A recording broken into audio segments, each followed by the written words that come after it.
Chapter 189, Prayers and Replies. Tinjin City, Daffodil Street. Klein was discussing the latest play with Benson and Melissa and was inviting them to watch it at the theater next weekend. I think the newspapers have said enough about it. The Return of the Count is definitely a play that's worth watching. It's already been performed more than 10 times in Backland, and it's sold out each time. I think that we shouldn't miss this opportunity. Klein, who had lacked sources of entertainment, was unwilling to give up. After all, he had been an ardent follower of television shows back on Earth. Of course, if it wasn't for the maintenance of my image, I'd rather go to a bar and play billiards. Yes, renting a venue for tennis isn't a bad choice. That can be considered as it's a leisure sport for the middle class. With my current fitness, as long as I don't encounter other beyonders, I should be able to handle most opponents easily. Forget it, it can only be a passing thought for now. I still have to reinvestigate the figures associated with Lanevis in the morning, go for combat training in the afternoon, and search for the house with the red chimney in the evening before returning home. I sure am a busy man. Klein tried to remain optimistic. Noticing that Benson was inclined towards his suggestion, while Melissa was still a little hesitant, Klein smiled as he added, I heard that the most popular supporting cast in The Return of the Count is a genius mechanic. All right, we do have to see a play at a large theater once in our lives. Melissa pouted and nodded her head grudgingly, but there was now a sparkle in her eyes. Klein was about to respond when he heard a buzzing in his ears. He became dizzy for a few seconds. Someone is praying to me. He supported his back with his right hand and chuckled. Then I shall wait patiently for the tickets to go on sale. All right, I'll be returning to my bedroom to write up a report. We also have to plunge into the sea of knowledge and hope that we don't drown. Benson let out a self-deprecating laugh as he returned to the dining room with Melissa. Klein went to the second floor and locked the door to his room. He sealed the room with a wall of spirituality, then he took 4 steps counterclockwise as he recited the incantations, returning to the world above the gray fog. His figure suddenly appeared at the seat of honor in the magnificent palace fit for a giant. A pulsing crimson star reflected in his eyes. Klein lifted his right hand and extended his spirituality, establishing a connection with the star representing justice. With a boom, he saw a blurred, distorted image. He saw Miss Justice in a long beige regal dress sitting on a chair in a dark corner. Her head was bowed, her hands clasped. At the same time, her still nascent and nervous voice stacked in an illusory manner, reverberating around the space. The fool that doesn't belong to this era. You are the mysterious ruler above the gray fog. You are the king of yellow and black who wields good luck. I pray for your attention. I pray for you to listen. I'm at a ball held by Duke Negan and encountered someone who's suspected to be Kalangos. He is disguising himself as Baron Gramir, and his motives are unclear. I noticed today that some of the details regarding Baron Gramir were a little different than usual. This made me recall the appearance-altering Beyonder power that Kalangos' mystical item has. Klein listened seriously and carefully interpreted what was happening. Finally, he understood what Miss Justice was describing. Kalangos has actually used the special powers of creeping hunger to infiltrate Duke Negan's ball. But Kalangos probably didn't expect that one of the ladies at the ball is a spectator who has committed the mannerisms of Baron Gramir to memory. Hence, he doesn't realize that he's been exposed. What does Kalangos want? And what should I do? I've tried conducting the sacrificial ritual without spirituality-infused materials over the past 2 days and realized that I can create something like the Door of Summoning, but I'm unable to open it. I was going to find some time to purchase some materials with spirituality in the underground market to prepare for my second experiment. Miss Justice definitely wouldn't have spirituality-infused materials when she's attending a ball. Klein thought for more than 10 seconds before beginning his response to Justice's prayer. In a small prayer room in Duke Negan's mansion. Audrey repeated her prayers a few times before finally stopping. She tidied her clothes and walked quickly to the door.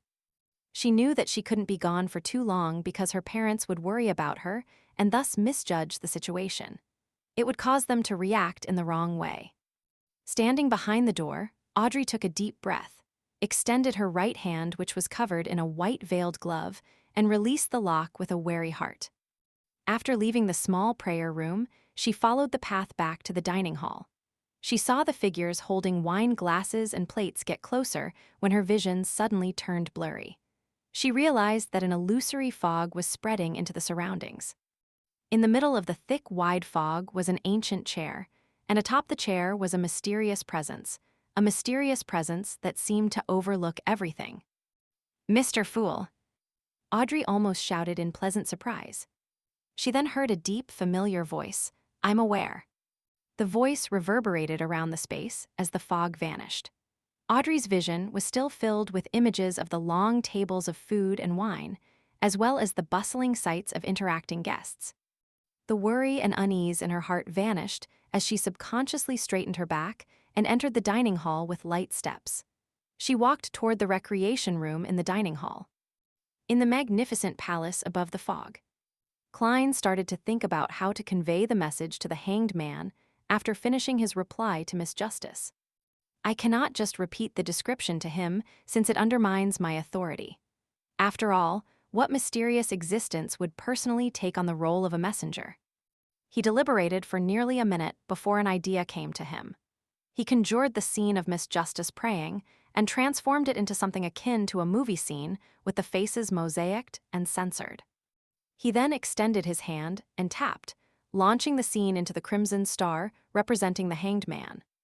Backland, Sherwood Borough, at the Holy Wind Cathedral. The hanged man, Alger Wilson, was going through the investigation reports in a simple room, trying to find traces of Vice Admiral Hurricane Kalangos. Near his right hand was a stack of paper filled with many contorted symbols. Just as Alger was leaning back in his chair and rubbing his eyes, he saw his field of vision turn blurry. His line of sight was filled with thick, gray fog. There was an ancient chair which seemed to exist eternally, deep within the endless fog. Atop the chair was a faint human figure. "Mr. Fool!" Just as this thought came to Alger, he saw that another hazy figure in a regal dress within the grayish-white fog. She was in a praying position, repeating, "I'm at a ball held by Duke Negan and encountered someone who's suspected to be Kalangos. He is disguising himself as Baron Gramir, and his motives are unclear. I noticed today that some of the details regarding Baron Gramir were a little different than usual. This made me recall the appearance-altering Beyonder power that Kalangos' mystical item has." Alger was shocked at first, then let out a look of pleasant surprise. He pressed his palm against his chest and lowered his head. "Praise you, Mr. Fool." Everything he saw or heard vanished before he finished his sentence, as if nothing had happened. Staring at the desk strewn with Emperor Rosel's diary pages and his investigation reports, Alger's pupils constricted as he realized how powerful the Fool was once again. This was the Holy Wind Cathedral, once the headquarters of the Church of Storms. Even though that was history from more than 1,000 years ago, many believers still viewed this place as sacred. But Mr. Fool could still descend upon this space without warning and give a reply. After nearly 20 seconds of silence, Alger gathered his stuff and exited the room.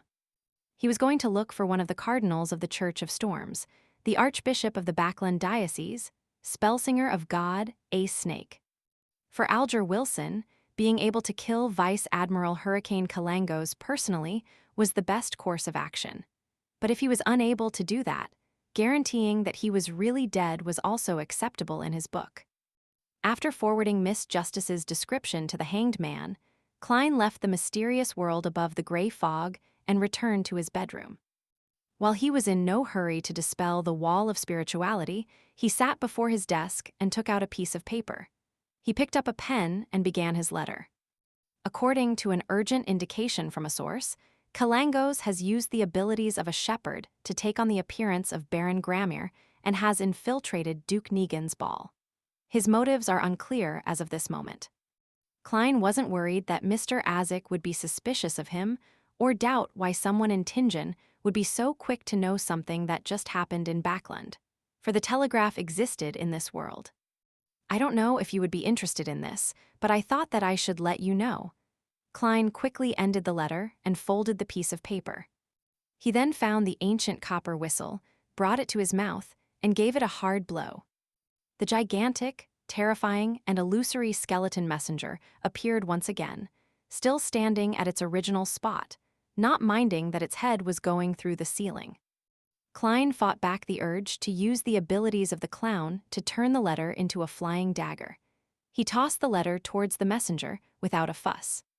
He then blew on the copper whistle once again to end the summoning. Klein collected himself and went through the events in his head once again. This was all he could do for the time being.